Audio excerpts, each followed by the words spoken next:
Então, eu entendi que o meu dever de casa, como se diz, seria tentar, como jornalista,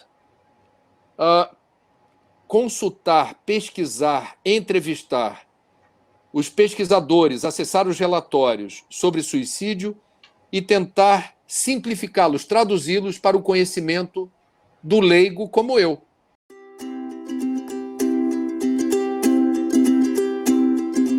Qual foi a sua motivação para escrever um livro sobre este tema, né?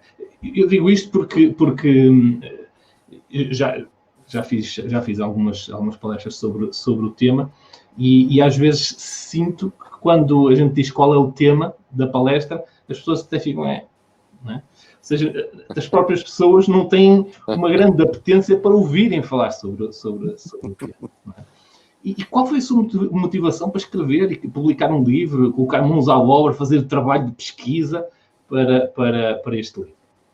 Ô, Carlos, eu entendo perfeitamente quem não tem nenhuma afinidade, nenhum interesse em relação a esse tema, porque ele de fato é muito pesado. Entretanto, falando com toda a franqueza, há 21 anos, 1999, eu, participando de uma reunião mediúnica, recebi uma mensagem de um médium. O médium permitiu que o espírito falasse comigo, me instigando a pesquisar o fenômeno do suicídio, dizendo que eu era jornalista, que eu deveria saber que o suicídio é caso de saúde pública no Brasil. Para encurtar a história, esse espírito que me provocou positivamente, dizendo você deveria pesquisar sobre esse assunto, é um assunto importante, ele vem a ser Marcelo Ribeiro, que desencarnou na década de 1950 para 60, no Rio de Janeiro. Divaldo Pereira Franco, médium baiano, era muito amigo dos pais do Marcelo, e ele desencarnou acometido de uma grave doença cardíaca para a qual não havia tratamento à época. Com 27 anos, noivo, arquiteto.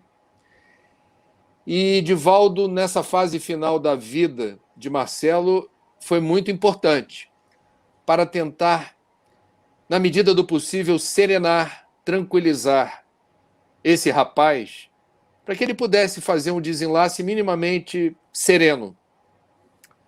E Marcelo ficou muito grato a Divaldo, razão pela qual Divaldo chegou a psicografar algumas mensagens de Marcelo Ribeiro. Marcelo Ribeiro realiza um trabalho socorrista junto a jovens suicidas no plano espiritual.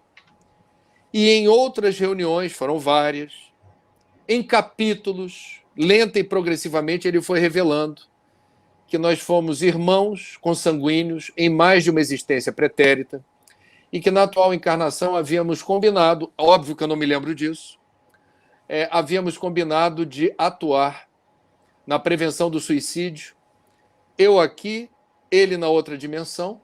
Eu tive cuidado de checar essa informação com Divaldo Franco e ele confirmou. Então, eu entendi que o meu dever de casa, como se diz, seria tentar, como jornalista, consultar, pesquisar, entrevistar os pesquisadores, acessar os relatórios sobre suicídio e tentar simplificá-los, traduzi-los para o conhecimento do leigo como eu. Um trabalho de comunicação esclarecendo para as pessoas a urgência da gente enfrentar esse problema de saúde pública com a devida determinação. E isso lá se vão 21 anos, e isso agora ficou entranhado. Eu não consigo mais pensar em mim como cidadão, como espírita, como jornalista, sem que esse assunto esteja muito próximo de mim. Ô Carlos, você sabe o que é um grande, eu diria, legado do estudo do suicídio? É que quando a gente fala de suicídio, dentro da casa espírita ou em outro lugar, nós estamos, na verdade, falando do quanto a vida é sagrada, é única, é uma experiência maravilhosa. Como é que a gente precisa valorizar a experiência de estarmos aqui? As pessoas, num primeiro momento, quando a palestra é sobre suicídio, podem falar: meu Deus, eu vou passar 1 hora da minha vida ouvindo alguém falar sobre autoextermínio, socorro, eu não mereço isso.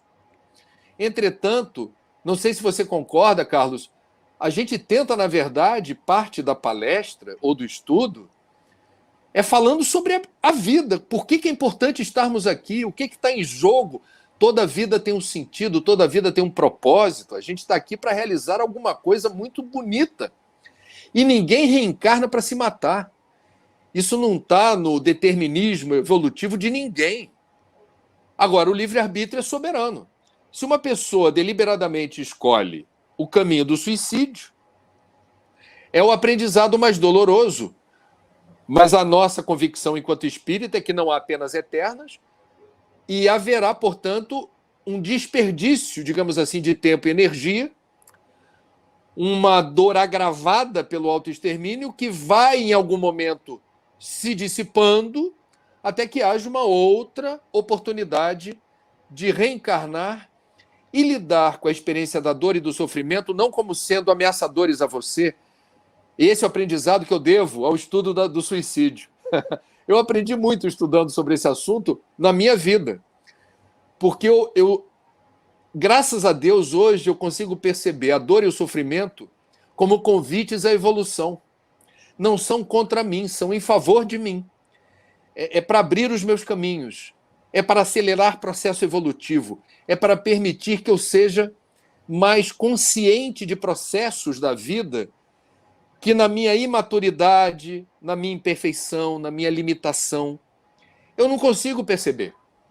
A dor é o agulhão que coloca a gente no caminho certo.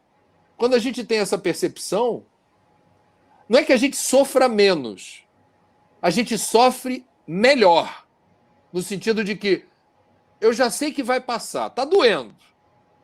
Tomara que passe rápido, mas eu sei que vai passar e quando passar, eu terei a chance de perceber melhor questões que antes eu não conseguia perceber com tanta clareza.